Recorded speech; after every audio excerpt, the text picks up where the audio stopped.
সরকারি দলের হুইপ রুহুল কুদ্দুস তালুকদার দুলু বলেছেন, জাতির সিদ্ধান্তহীনতার সময় কালুরঘাট বেতার কেন্দ্র থেকে মেজর জিয়াউর রহমান স্বাধীনতার ঘোষণা দেওয়ার পর মুক্তিযোদ্ধারা পাকিস্তানি বাহিনীর বিরুদ্ধে যুদ্ধে ঝাঁপিয়ে পড়েছিলেন।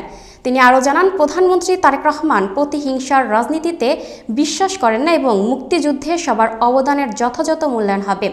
দেশের মানুষ সঠিক ইতিহাস জানতে চায়, তাই বই পুস্তক সহ সব জায়গায় মুক্তিযুদ্ধের সঠিক ইতিহাস প্রণয়ন করা হবে। বিস্তারিত দেখুন প্রতিবেদনে।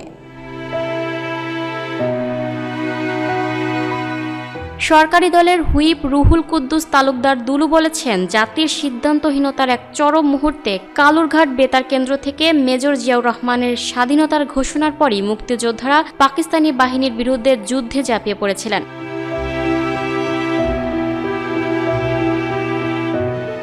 মহান স্বাধীনতা দিবস উপলক্ষে বৃহস্পতিবার ২৬শে মার্চ দুপুরে নাটোর জেলা পরিষদ মিলনায়তনে জেলা বিএনপি আয়োজিত এক আলোচনা সভায় তিনি এসব কথা বলেন। রুহুল কুদ্দুস তালুকদার দুলু বলেন, প্রধানমন্ত্রী তারেক রহমান প্রতিহিংসার রাজনীতিতে বিশ্বাস করে না এবং মুক্তিযুদ্ধে সবার অবদানের যথাযথ মূল্যায়ন করা হবে। বক্তব্যে রুহুল কুদ্দুস তালুকদার দুলু বলেন, ১৯৭১ সালে পাকিস্তানি হানাদার বাহিনী যখন নিরীহ বাঙালিদের উপর হত্যা ও নির্যাতন শুরু করেছিল, তখন জাতি চরম সিদ্ধান্তহীনতায় ছিল। এই পরিস্থিতিতে বিএনপির প্রতিষ্ঠাতা মেজর জিয়াউর রহমান স্বাধীনতা ঘোষণা করেন। গত ২০ বছর দেশের মানুষ স্বাধীনতার সঠিক তথ্য জানতে পারেনি। ইতিহাস কেউ এককভাবে বানাতে পারে না এবং তা কেউ ধ্বংস বা নষ্ট করতে পারে না। তিনি আরো বলেন, ফ্যাসিস্টরা গত ২০ বছর সঠিক ইতিহাস জানতে দেয়নি। তবে মুক্তিযুদ্ধে কার কি অবদান তা বিএনপি অস্বীকার করে না। প্রধানমন্ত্রী তারেক রহমান প্রতিহিংসার রাজনীতিতে বিশ্বাস করে না। মুক্তিযুদ্ধে শেখ মুজিবুর রহমান, জিয়াউর রহমান ও মাওলানা আব্দুল হামিদ খান ভাসানীর যা ত্যাগ তার মূল্যায়ন করা হবে। দেশের মানুষ সঠিক ইতিহাস জানতে চায়, তাই বই পুস্তক সহ সব জায়গায় সঠিক ইতিহাস প্রণয়ন করা হবে।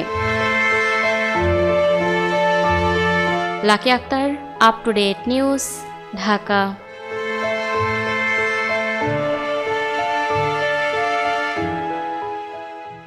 প্রিয় দর্শক, এই ছিল আপ টু ডেট নিউজের সর্বশেষ আপডেট। পরবর্তী আপডেট সবার আগে পেতে আপ টু ডেট নিউজের ফেসবুক পেজটি ফলো করুন এবং ইউটিউব চ্যানেলটি সাবস্ক্রাইব করুন। এতক্ষণ সাথে থাকার জন্য ধন্যবাদ।